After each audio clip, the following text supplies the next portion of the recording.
South Africa stands at a critical turning point. Two investigations, one led by Parliament, the other by a retired Constitutional Court judge, are shining a light on deep cracks inside the country's justice system. Both are fueled by allegations from one man, Lt Gen Nhlanhla Mkhwanazi, the KwaZulu-Natal Police Commissioner. He claims that criminal networks, politicians, and senior police officials have interfered with murder investigations and manipulated the justice system itself. This story explores the growing tension between Parliament's Ad Hoc Committee and the Madlanga Commission of Inquiry, and why it matters to every South African. In July 2025, South Africans woke up to stunning headlines. At a media briefing in Durban, Mkhwanazi accused his own leadership of sabotaging investigations into political killings. He described a system where detectives were transferred, cases buried, and whistleblowers silenced. Within days, Parliament and the presidency both acted. Simultaneously, President Cyril Ramaphosa appointed the Madlanga Commission of Inquiry, led by retired Justice Mzila Madlanga.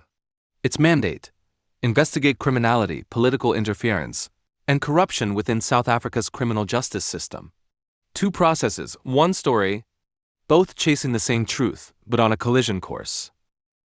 The first sign of trouble came when the Ad Hoc Committee scheduled its hearings for early September.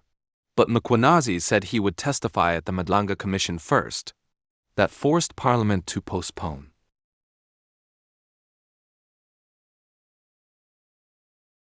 This statement by EFF leader Julius Malema captured the frustration brewing inside the committee. Many MPs felt Parliament's oversight role was being undermined by the judicial process. Then came the paperwork issue. Mkhwanazi submitted what was called a supplementary statement, not a full sworn affidavit to Parliament. That sparked procedural chaos. Malema objected. There is no statement of General Mkhwanazi before us.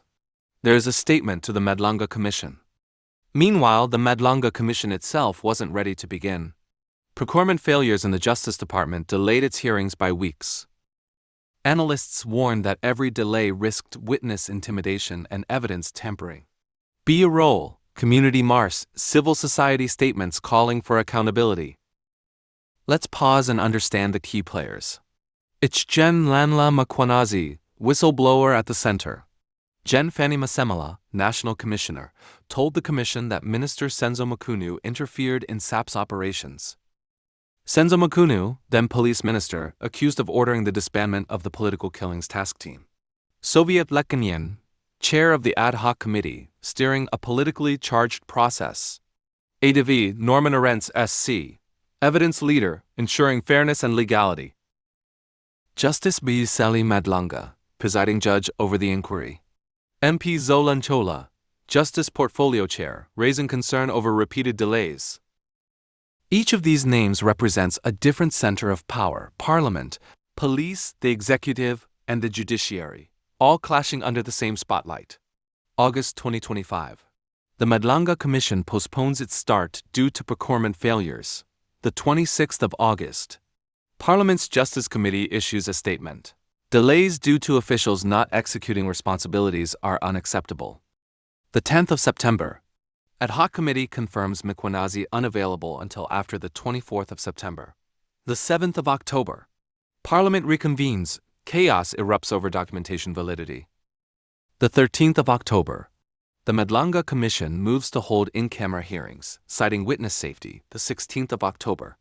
Parliament extends its deadline from the 31st of October to the 28th of November 2025.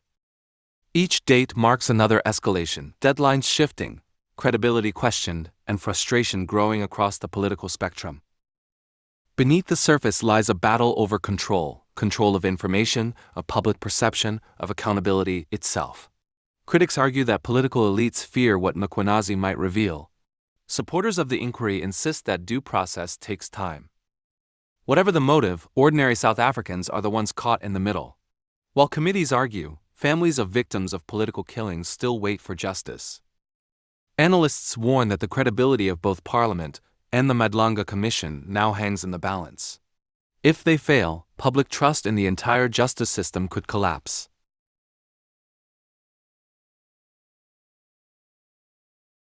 What's next?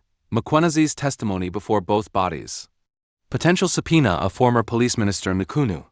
Interim findings expected before year-end. Civil society pressure mounting for transparent, public hearings.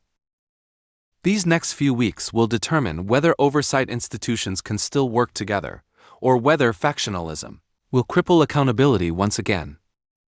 The tension between the Ad Hoc Committee and the Madlanga Commission is not just about politics, it's about justice, accountability, and the fight for a nation's moral compass. South Africa has been here before, and every time the people demanded the truth. Stay informed, ask questions, hold leaders to account, because democracy survives only when citizens care enough to pay attention.